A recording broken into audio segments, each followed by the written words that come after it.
Hai, perkenalkan nama saya Desi Jessica Suryani Tomboy, NIM 2302010249. Saya akan membahas terkait organisasi internasional yaitu World Trade Organization atau WTO.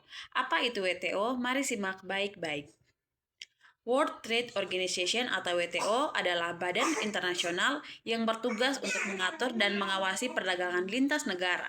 Organisasi ini dibentuk agar aktivitas perdagangan global dapat berlangsung tertib, efisien, dan mengacu pada hukum internasional yang telah disetujui bersama seluruh anggotanya.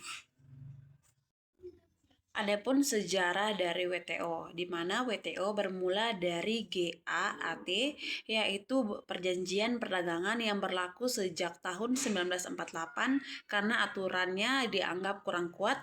Negara-negara anggota kemudian membentuk WTO pada tanggal 1 Januari tahun 1995 melalui hasil negosiasi putaran Uruguay. Tujuannya supaya ada sistem perdagangan dunia yang lebih luas, terstruktur, dan mengikat secara hukum. Adapun tujuan dan prinsip dari WTO, di mana WTO dibentuk untuk membuat perdagangan antar negara jadi lebih mudah dan efisien dengan cara menghapus hambatan dagang seperti bea masuk, kuota, dan aturan yang ribet. Selain itu, WTO juga membuat satu sistem aturan main yang jelas dan sama untuk semua negara anggota. Tujuan akhirnya adalah mendorong pertumbuhan ekonomi dan menaikkan taraf hidup masyarakat dunia. Kalau ada negara yang berselisih soal dagang, WTO bertugas untuk menyelesaikan secara damai dan adil sesuai hukum internasional.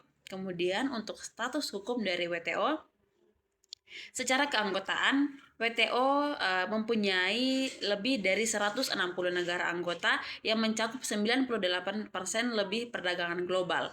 Keanggotaannya sukarela, tapi semua negara wajib taat pada semua aturannya. Ada juga status pengamat bagi negara yang masih mempersiapkan diri untuk bergabung.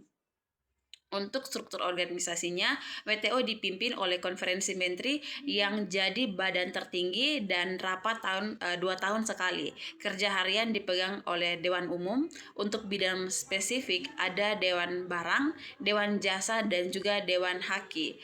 Kalau ada sengketa dagang ditangani Badan Penyelesaian Perselisihan. Sementara untuk urusan administrasi dari teknis dijalankan sekretariat yang dipimpin oleh Direktur Jenderal.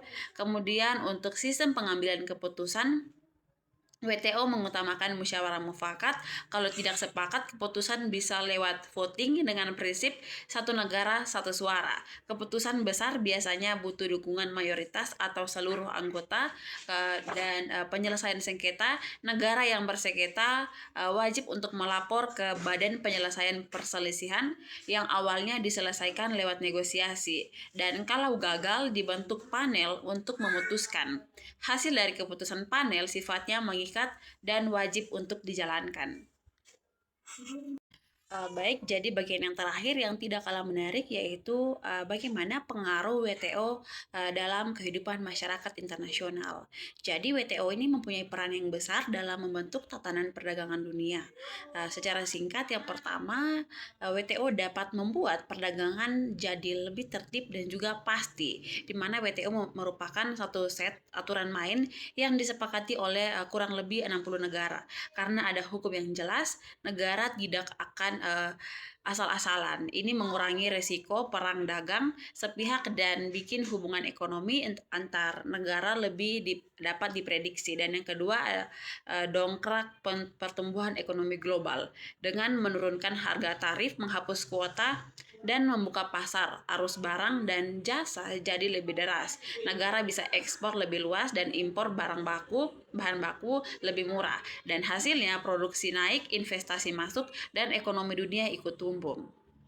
Yang ketiga, menaikkan kesejahteraan masyarakat. Pasar yang terbuka sama dengan persaingan yang lebih sehat. Efeknya, harga barang jadi lebih kompetitif dan variasi produk makin banyak.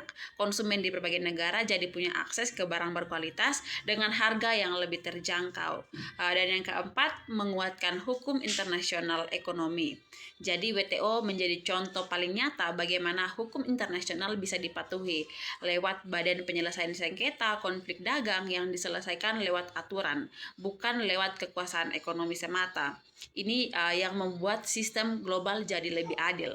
Dan yang terakhir, berpihak ke negara berkembang, di mana WTO memberikan perlakuan khusus atau spesial buat negara berkembang dengan tujuan supaya mereka mempunyai waktu, fleksibilitas, dan bantuan teknis untuk ikut bersaing. Jadi manfaat perdagangan dunia tidak cuma dinikmati oleh negara maju.